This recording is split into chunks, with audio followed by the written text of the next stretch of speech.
সকলোৱে শুনা, দুদিনমানৰ পাছত আমাৰ স্কুলত প্ৰতিষ্ঠা দিৱস হ'ব, গম পোৱা নে সকলোৱে?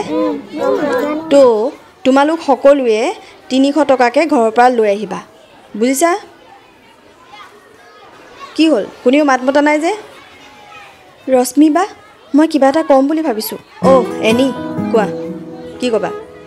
ৰশ্মি বা, আমি এনেকৈ বান্ধি দিব নালাগে যে সকলোৱে ৩০০ টকা দিবই লাগিব। আমি এনেকৈ ক'ব লাগে যে যোনে যিমান পাৰা দিব পাৰা বুলি, তেতিয়া সকলোৰে সুবিধা হ'ব।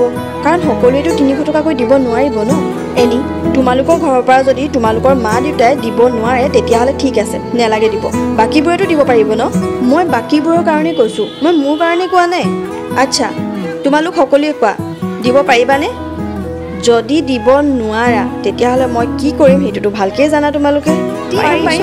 পাৰিম। শুনিলা নহয় মিছ এনি, সকলোৱে দিব পাৰিব।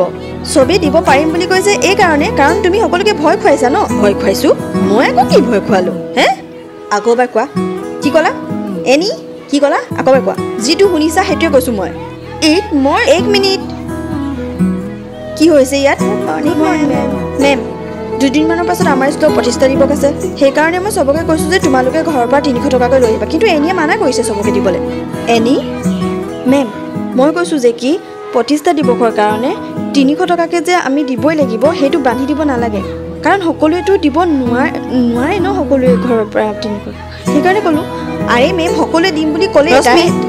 মেম আপুনি তাইৰ কথা কিয় শুনিছে? আৰে মই ৰশ্মি, এক মিনিট।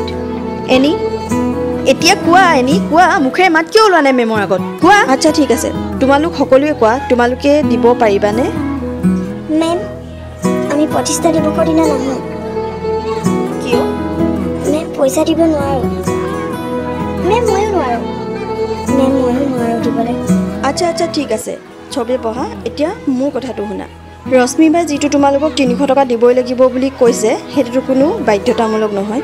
যোনে যে টকা পাৰা, 10 টকা 20 টকা যি টকা পাৰা ঘৰৰ পৰা লৈ আহিবা, ঠিক আছে? হ'বনে? এনি তুমি ঠিকেই কৈছা, আমি এনেকৈ ল'ৰা ছোৱালীবোৰক বান্ধি দিব নোৱাৰোঁ যে ৩০০ টকাই আনিব লাগিব বুলি। আৰু তোমালোকে শুনা, তোমালোক সকলোৱে ঘৰৰ পৰা পাৰিলে এই গছৰ পুলি বা ফুলৰ পুলি এইবোৰ কিবা কিবি লৈ আহিবা। পাৰিব? Good idea ma'am. পাৰিম মেম, পাৰিম। ঠিক আছে মেম, মই ঘৰৰ পৰা নাহৰ পুলি লৈ আহিম। নাহৰ পুলি বৰ ভাল পোৱা নেকি? মেম, আৰু জুবিন দাইও ভাল পায় ন, এইকাৰণে। আৰু জুবিন দাই সকলোকে কয় নাহৰ পুলি ৰুবলৈ বুলি, এইকাৰণে মই লৈ আহিম। আৰু তোমালোকেও পাৰিলে ঘৰৰ পৰা নাহৰ পুলি লৈ আহিবা দেই। ঠিক আছে হ'ব দিয়া, আনিবা। ৰশ্মি, তুমি ক্লাছৰুম যোৱা। ঠিক আছে মেম।